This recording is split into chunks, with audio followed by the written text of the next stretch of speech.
Hi everyone, we are the Group 7 project team.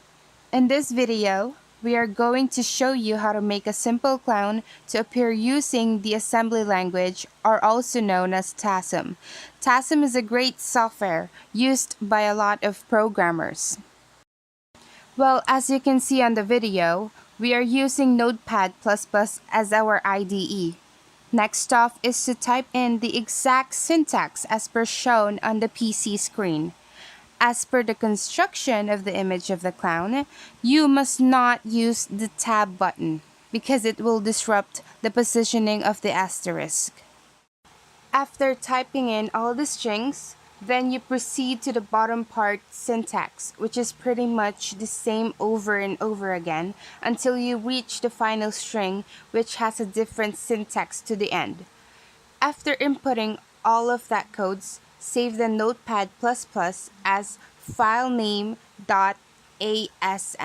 which is, in this case, we'll save it as clown.asm.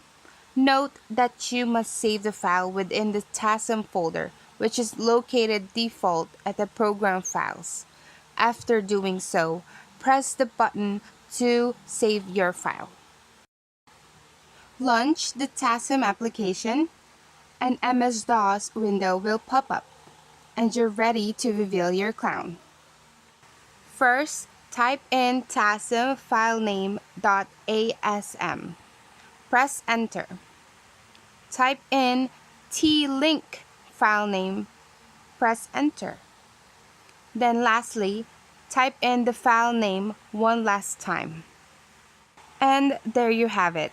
You can also output other images or create your own image using asterisk, but in our case it is a basic program revealing a clown. Type exit to exit the program, and that's it.